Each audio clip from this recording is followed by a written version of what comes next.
Carla was out of breath because I was walking at a quick clip, and she was struggling to keep up. Okay, don't be mad. Every time you say that, it precedes information you know is going to make me mad. The ride from the Detroit airport that Orecchio arranged dropped us off at my office. Because after hearing him tell Carla her house and storage unit had been searched, I figured it was a distinct possibility they'd also tossed my office. Damn it. When I opened the door, it was obvious. Papers everywhere, drawers open. It wasn't like the feds to make such a mess of things. They tended to be more subtle. They wanted me on the alert. I had no idea why, but I got the impression Carla did. After sorting out the place, we hoofed it to the Meanwhile, where her car was, and where my next drink was scheduled to occur. So that's where we are when she's asking me not to get mad. Walking down the sidewalk, 2 full hours after we got off the plane. Did she share this information in the car on the way to the office? No. Did she think it wise to discuss it while we straightened the office? No. Apparently, she used that time to debate whether or not to tell me whatever the hell it was that she should have told me a long time ago. It was obvious she decided it might be relevant during the interview with Orecchio. I could tell from the time he left us alone on the plane, Carla had something on her mind. I honestly didn't know what it was until Orecchio brought up the government contracts. I remembered seeing a stack of papers with official-looking stuff on it, but I didn't pay much attention. They were all boxed up in the attic when the house was sold. All that stuff went...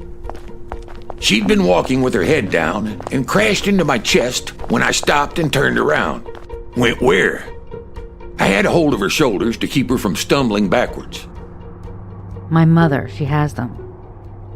I left Florida before all that stuff got done, so she took care of it. It was actually one of the nicest things that she's ever done for me. I thought you said you weren't close with your mom. I turned to continue down the sidewalk, but slowed my pace so she could keep up. I'm not. I didn't have anyone else to ask. After I left town, I called her. I told her what to take from the house and what to get rid of, and she arranged the money transfer from the sale. But those boxes that the paperwork was in, I had some baby stuff that I wanted to keep, and... Carla swallowed hard and looked away from me, waving the rest of her thought away with an impatient gesture. There's 5 or 6 boxes. Anyway, I think there were like 2 of them that were boxes full of paperwork that Laurencio put up in the attic when he cleaned his home office. I looked through them when I was getting stuff down for the Christmas tree, and I remember seeing FEMA on some of those papers and not thinking much about it. But I do remember printouts of emails and signed contracts. I pulled open the door of the Meanwhile and let her enter ahead of me. Muggs was standing at the bar. He looked up at us over his reading glasses and shook his head. It was early evening, but there was only one customer, and he sat at the end of the bar reading the sports section. It's about time. Is the Magic Kingdom as magical as everyone says it is? He looked us both over, and I realized we were still wearing our ridiculous mouse shirts. I grumbled in unintelligible no comment as he retrieved a bottle of Dortmunder from the cooler, set it in front of me, and then poured a shot. The customer at the end of the bar folded the paper and slid it toward Muggs, nodding as he dug out his wallet and pulled out a 10, leaving it on the bar in front of him. Muggs, you and I need to have a discussion about our friend here, and some gun safety training she seems to not have had. Muggs busied himself filling a glass with soda, then made a big show of adding a lime wedge, squeezing a lemon into the drink, tossing in a couple of cherries, and topping it off with one of those fancy umbrellas. He slid it toward Carla with purpose, meeting her gaze. Then he looked at me. You and I will have to shelve that discussion for a later date. He walked around the bar, turned the deadbolts on the front door, and flicked off the neon open sign that hung in the window. When he came back around the bar, he adjusted the glasses on his nose and continued reading his newspaper. Carla and I exchanged a look.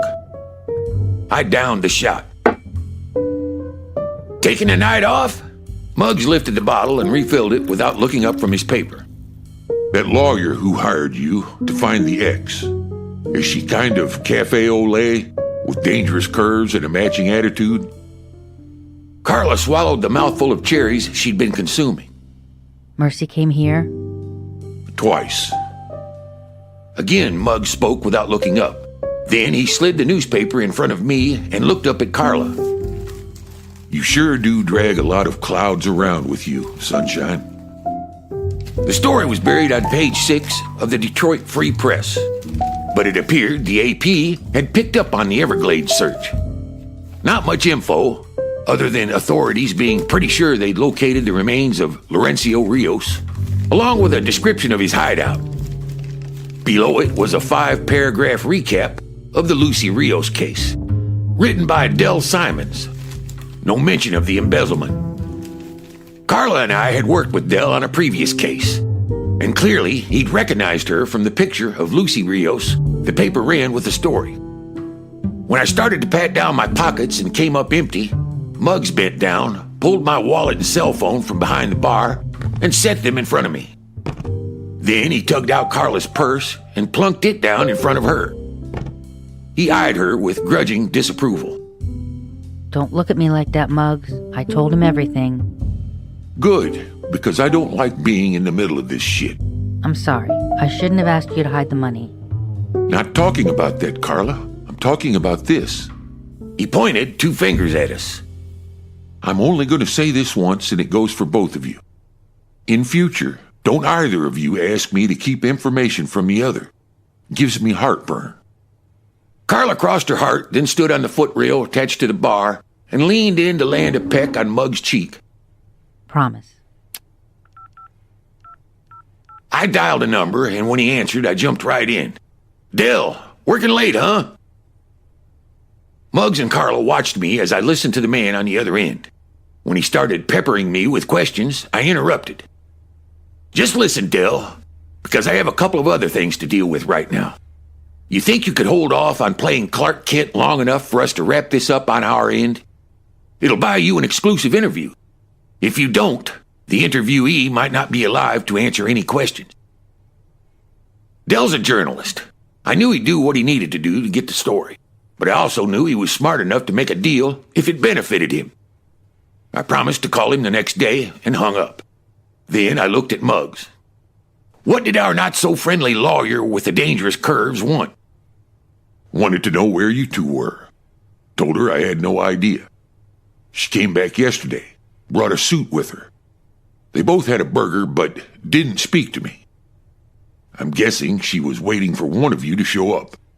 You think she knows the money's hidden here? Carla, since I know you're not a stupid gal, I'll assume you're being purposely obtuse just to further irritate my already irritable bowel. Muggs chuckled and tossed my empty bottle into a bin, pulling out another from the cooler and unscrewing the top before handing it to me. I took a deep swallow and then set it down on the bar a little harder than intended. Let's assume Miss Sandoval knows you've got the money. Let's further assume she's had you tailed for long enough that she caught up to your secret philanthropy. We might even extrapolate that she knows it's hidden here, somewhere. It occurs to me that with all the fancy accounting she and your now-dead former husband may have engaged in, the amount you've squired away is a mere drop in the bucket. All that FEMA stuff happened a couple years ago. There's no telling what she and Rios managed to embezzle from other places over the ensuing years. No, I don't think Mercedes Sandoval is looking for the money, or even cares where it is. My guess is she wants those papers. Do you have any reason to believe this hypothesis might be valid? Mercy's signature might be on those contracts? Carla! Might, Morneau. I said might. I only looked at them briefly. I think I remember seeing her name in there somewhere, yes. But I don't recall the context. Remember, I wasn't looking for clues back then. I was just moving boxes around to find Christmas stuff. Carla pulled the umbrella out of her drink and began opening and closing it. I grabbed it out of her hand. So we can assume whatever is in those boxes might not be something she wants anyone else to see. I slid off the bar stool and stretched my back. It had been a long day, and all I wanted was to get home and sleep in my own bed. Thing is, I didn't see that happening. Sure, we can assume that, Morneau. We can assume a lot of things. That doesn't mean we're on the right track. I spun around and tossed the paper umbrella at her. It bounced off her chest and fell on the floor between us. What are you trying to put off, Carla? Nothing. She yelled the word with a little too much punch behind it. Now Muggs had assumed a similar stance behind the bar, his bulky arms over his chest as he glared at her. Carla looked from me to him. What are you two suddenly getting all paternal about? Interesting choice of words, Carla. My guess is you're not all that comfortable getting in touch with your mom. Why is that? Morneau, we just got back. You really want to leave again? Because I don't. But we're not going to get our hands on those damn papers unless I get them myself, all right? My stepfather is protective. Protective of what? Of Mom, his land, of everything he has. He has trust issues. Let's just put it that way. I can't call and have them send it. I know he wouldn't do it. He would need to see my face. Hell, he's probably read everything in that box and come up with a dozen governmental conspiracy theories. That's just who he is. He's a former professor who studied the Zapruder film and insists that the assassination of JFK was an intricately designed plot set in motion by J. Edgar Hoover and Castro. And then there's my mom. She's schizophrenic and she's constantly off her medications. What's left of my family isn't so much a family as a study in psychosis, if you look at it long enough. Whereabouts are they? Festus, Missouri. Jesus, don't any of your kin live within a 50-mile radius? Oh, that's not the half of it. They live in a cave. A what? When she opened her mouth to elaborate, I cut her off. Never mind. It's probably best if we let this newest adventure unfold naturally. Muggs, bag up a couple of bottles and put them on my tab. Carla, pull out your smarty phone and get us driving directions. I need to stop by my place and pack some stuff, because this ridiculous shirt has taken me as far as it's going to take me. We're leaving tonight? Yep. And we're taking your embezzled stash out of Muggs' bar. No reason for him to be mixed up in this any further than he already is. I followed Muggs through the bar into the kitchen. It had been a while since I'd been in there. But the only thing that looked different was the door on the walk-in freezer. Geez, Muggs, is a side of cow going for so much these days? You need a vault door, complete with keypad? That must have cost you a pretty penny. Muggs leaned over and bumped Carla's shoulder with his. Yeah, well, pretty penny here paid for it.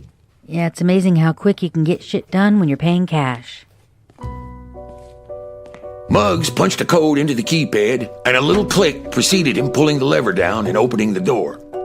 It had to be a foot thick. I scowled at Carla. Yeah, nothing fishy about a freezer in a hole-in-the-wall bar that rivals a bank vault. Hey, watch what you're calling a hole in the wall, friend. Muggs emerged with a duffel bag, cold steam pouring out behind him as he tossed it to Carla. She buckled under its weight. And where exactly do you think we're going to hide this, Morneau? I was just about to offer Carla a flippant response that would have been amusing, though not structurally sound, given the orifice in question isn't equipped for such an assault, when a loud crash came from the interior of the bar.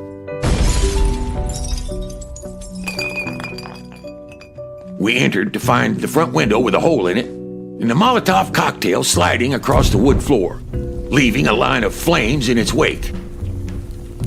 Flames instantly crawled up and around Muggs' prized possession, a framed picture of a group of dogs seated around a table playing poker. It was a gaudy affair, but it had grown on me over the years. Damn it, Morneau. Muggs tossed a fire extinguisher over the bar at me and picked up the phone. I aimed the nozzle at the thickest area of flames.